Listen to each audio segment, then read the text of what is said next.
Bonjour à tous et à toutes et bienvenue dans cette nouvelle vidéo. Aujourd'hui, nous allons nous intéresser à un événement survenu pendant la guerre froide, plus précisément à un match de football s'étant déroulé en 1954. Cette année-là, se déroule en Suisse la Coupe du Monde de football et voit début juillet la victoire inattendue d'une nouvelle équipe sur la scène internationale, l'Allemagne de l'Ouest, opposée aux Hongrois ultra favoris. Je vous propose donc de découvrir l'histoire et le contexte de ce match mémorable, plus souvent appelé le miracle de Berne. Au lendemain de la Seconde Guerre mondiale, l'Allemagne n'est plus qu'un champ de ruines en Europe et doit se réédifier.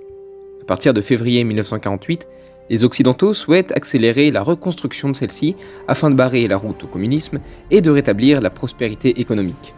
Au mois de mai 1949, les trois zones occidentales, françaises, britanniques et américaines, forment la RFA. Et au mois d'octobre 1949, c'est la RDA qui naît de la zone d'occupation soviétique, reflet alors de deux conceptions politiques et morales qui semblaient alors se partager le monde. Mais alors, comment, 5 ans après sa création, la RFA brilla sur la scène internationale, devenant la seconde nation européenne à remporter la Coupe du Monde?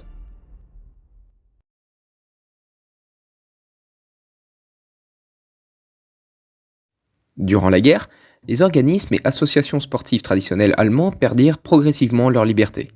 L'association la plus prestigieuse et la plus puissante, le Deutscher Fußballbund, la fédération allemande de football, perdit son indépendance. Le DFB est incorporé dans la Fédération des exercices physiques du Reich, plus précisément dans le bureau spécialisé pour le football, le Vereint Fußball. Elle est réduite à son simple rôle d'affiliation à la FIFA, mais elle est finalement dissoute en avril 1940, tandis que l'équipe d'Allemagne reste encore présente sur les terrains et joue son dernier match pendant la guerre contre la Slovaquie en 1942. Après la fin de la guerre, la Fédération des exercices physiques du Reich, ainsi que ses bureaux spécialisés, sont dissous en mai 1945. Au niveau international, l'Allemagne est sanctionnée par la FIFA en 1945 à l'issue de la Seconde Guerre mondiale avec une interdiction de disputer la moindre rencontre internationale. L'Allemagne est au banc des nations et à la différence d'autres pays où la fédération nationale a simplement été réintégrée dans une nouvelle organisation sportive, le bureau spécialisé du Reich pour le football a cessé d'exister et par conséquent, son affiliation à la FIFA est devenue nulle. N'ayant pas de nouvel interlocuteur et dans l'attente de la reconstitution d'une fédération nationale, la FIFA ne peut pas autoriser les rencontres avec l'Allemagne. Mais le Deutscher Fußballbund renaît le 1er juillet 1949, peu après la fondation de la République fédérale d'Allemagne. Un homme alors reprend la tête de la fédération, Peko Bowens. Mais l'ancien arbitre semble toutefois avoir suivi une trajectoire pour le moins détournée entre 1933 et 1945. Membre du comité exécutif de la FIFA dès 1932, Peko Bowens participe aux entreprises allemandes planifiées en vue de basculer la mainmise française sur les institutions internationales sportives après 1936. Dans le livre publié par Christian Heisenberg en 2004, FIFA 1904-2004, le siècle du football, à l'occasion du centenaire de la FIFA, il est ainsi indiqué que Bowens intervient à plusieurs reprises auprès de Schricker pour que celui-ci l'aide à opérer la mise au pas de la FIFA qui veut placer sous le contrôle de l'organisation sportive nazie. D'après le bulletin de la FIFA de février-mars 1940, Bowens écrit « Le sport représente pour toutes les nations une expression de la fraîcheur de la jeunesse et sa culture constitue, à juste titre, un droit inaliénable du peuple que l'État doit prendre sous sa protection puisqu'il est l'instrument de qualité revêtant une grande importance. Santé corporelle, courage et volonté, présence d'esprit et sentiment national solidement ancrés. Ainsi, s'unifient dans le sport des valeurs nationales et purement humaines. Et ces valeurs, que l'on s'efforce partout de capter et de canaliser, contribuent également à établir un lien par-dessus les nations.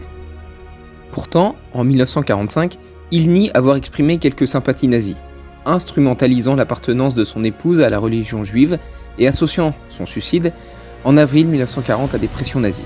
Protégé par le président de la FIFA Jules Rimet, il reste dans les hautes sphères des instances du football et prend donc la tête de la Fédération nationale allemande.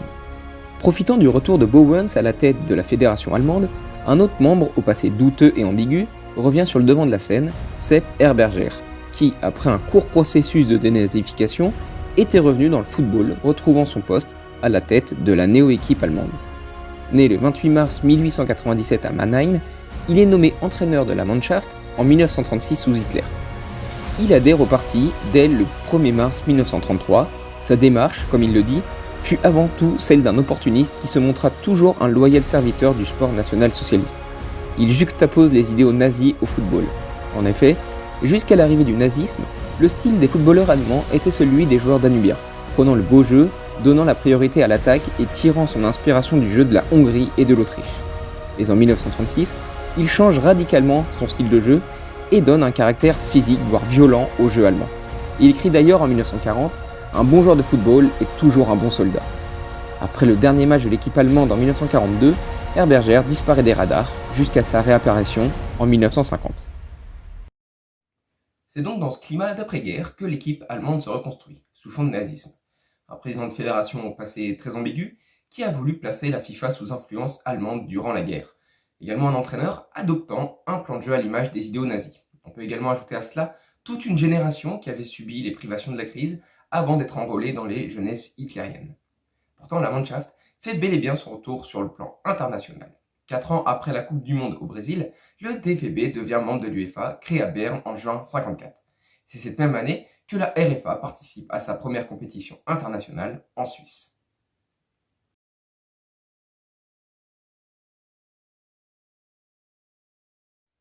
Mais qu'en est-il justement de la Coupe du Monde ? Un an après la victoire italienne en 1938, les fédérations d'Allemagne et du Brésil sont candidates à l'organisation de la Coupe du Monde de football de 1942. Le président de la FIFA, Jules Rimet, se rend en Amérique du Sud pour évaluer le projet brésilien. Mais pendant son séjour à Rio de Janeiro, les troupes allemandes attaquent la Pologne le 1er septembre et la Seconde Guerre mondiale débute. Les préparatifs pour la Coupe du Monde sont alors interrompus avant même le choix du pays organisateur. Le Congrès du Luxembourg du 26 juillet 1946 signe le grand retour aux affaires de la FIFA après le conflit mondial. La 4e Coupe du Monde se déroule alors au Brésil en 1950, qui voit la victoire de l'Uruguay sur le Brésil 2-1. Malheureusement, pour la fédération allemande, elle n'a pas pu participer à cette Coupe du Monde puisqu'elle retrouve son affiliation auprès de la FIFA qu'après cette Coupe du Monde. Ainsi débute cette Coupe du Monde en Helvétie le 16 juin 1954. 6 villes, Bâle, Berne, Genève, Lausanne, Lugano et Zurich accueillent les 26 rencontres de la compétition. 16 nations y participent.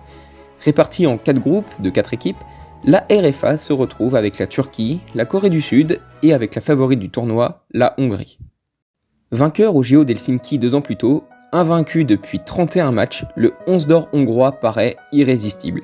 L'équipe, dans un 4-2-4, portée vers l'avant grâce à des joueurs comme le milieu Josef Bozik, Sándor Kocsis, surnommé Tête d'Or, et par l'un des meilleurs joueurs de son époque, Ferenc Puskás, dit le Major galopant, dont le nom est resté célèbre car le prix Puskás récompense depuis 2009 le joueur ou la joueuse ayant marqué le plus beau but de la saison. Les Hongrois écrasent les Coréens 9-0 et les Allemands 8-3. Les Allemands et les Turcs gagnent chacun une fois, ce qui les met à égalité de points. Un match d'appui remporté 7-2 par la Mannschaft permet ainsi de les départager. Qualifiés pour les quarts de finale, la RFA continue d'impressionner en battant les Yougoslaves 2-0.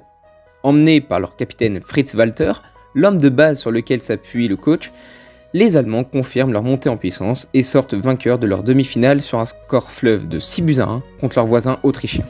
La RFA atteint ainsi la finale de la Coupe du Monde et retrouve la fameuse équipe hongroise. Le 4 juillet, plus de 62 000 spectateurs, dont 30 000 Allemands, font le déplacement au Wankdorf Stadium à Berne.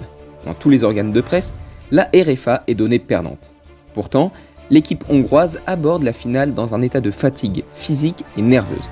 Elle est sortie d'un match éprouvant contre le tenant du titre, l'Uruguay, 4-2 après prolongation, dans un match que les spécialistes considèrent comme l'un des plus grands matchs de l'histoire de la Coupe du Monde. De plus, leur leader technique et leur meilleur joueur, Puskás, s'est blessé depuis le 2e match de phase de poule contre la RFA. Grâce à l'électrothérapie, à des bains, à des massages, son capitaine revient pour la finale, mais loin d'être au top de sa forme. Enfin, la RFA a une arme que n'a pas la Hongrie, des crampons vissés. Adi Dassler, le fondateur d'Adidas, équipe ses compatriotes et les chausse avec cette nouvelle technologie. Ce dernier équipe les joueurs de chaussures légères à crampons à vis, interchangeables et adaptables, qui leur donnent un avantage technique grâce à de meilleurs appuis, notamment sous la pluie battante qui tombe sur Berne le jour de la finale. Les autres équipes utilisaient en effet des chaussures à crampons boutons fixées à des semelles en cuir dures et lourdes qui offraient moins de stabilité sur l'herbe mouillée. Cependant, dès le début du match, la hiérarchie semble être respectée. Les Hongrois, par Puskás à la 6e, puis Sivbor à la 8e, mènent rapidement 2-0.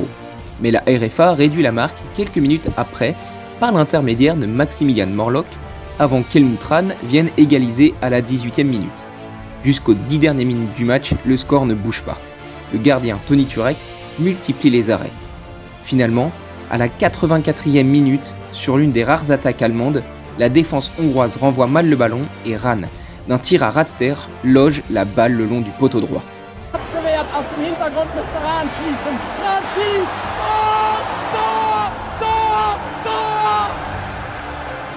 Repartant à l'attaque, les Hongrois parviennent à égaliser par Puskás, mais l'arbitre assistant lève son drapeau et le signale hors jeu.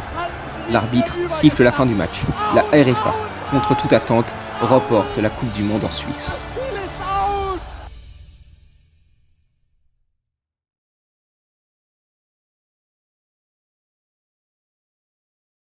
Dans un article de 2018, la philosophe Claire Demesmay estimait que le foot est le vrai patriotisme des Allemands. En effet, c'est par cette victoire inattendue que les Allemands de l'Ouest ont vécu leur première expérience de liesse collective après la fin de la Seconde Guerre mondiale. Les Allemands vivaient dans une situation d'oppression caractérisée par la confrontation des crimes nazis, par la défaite, ainsi que par l'occupation et la division du pays. Sur fond de dépression collective, la victoire allemande a eu un effet extatique immédiat. Ainsi, les coéquipiers de Fritz Walter sont accueillis en héros. L'autorail pavoisé, qui les ramenait de Suisse, s'est arrêté dans toutes les petites gares avant d'arriver à Munich, où plus de 300 000 Bavarois enthousiastes les attendaient. On peut également inscrire cette victoire dans un contexte de guerre froide. Si la victoire de l'équipe de Hongrie sur l'équipe de Yougoslavie aux Jeux Olympiques de 1952 a été considérée comme une victoire du communisme stalinien sur le titisme, communisme déviationniste propagé par Tito, la victoire de l'Allemagne de l'Ouest sur la Hongrie en 1954 est interprétée comme une victoire pionnière du bloc occidental sur le bloc de l'Est. Une accusation vient cependant entacher la victoire de la RFA. Dès le jour de la victoire, le joueur hongrois Puskás soutient que les joueurs allemands étaient dopés. Une enquête est alors lancée dès la fin de l'année. Le 30 avril 2004, à l'occasion des 50 ans de la finale, le quotidien allemand Bild titre « Die Helden von Bern à Legedopt ». En français, les héros de Berne étaient-ils tous dopés ? En 2010, une étude intitulée Dopage en Allemagne, menée par l'université de Leipzig et financée par le comité olympique allemand, indique que les joueurs auraient en effet reçu au cours de la compétition et avant la finale des injections de pervitine, un produit dopant de la famille des méthamphétamines, une drogue donnée aux soldats allemands lors de la Seconde Guerre mondiale pour augmenter leur concentration et leur agressivité. Malgré tout, la victoire de la RFA en 1954 est restée dans les mémoires en Allemagne. Si bien qu'à l'occasion du Mondial 2006, une exposition s'était tenue à la chancellerie ayant pour titre Football et Histoire contemporaine de Berne 1954 à Berlin 2006 afin de faire une sorte de trait d'union entre l'année du miracle et aujourd'hui. Merci à tous d'avoir suivi cette longue vidéo sur un match très particulier. Si cet épisode d'aujourd'hui t'a plu, n'hésite pas à le dire en commentaire. Nous on se retrouve très vite pour une prochaine vidéo. Salut!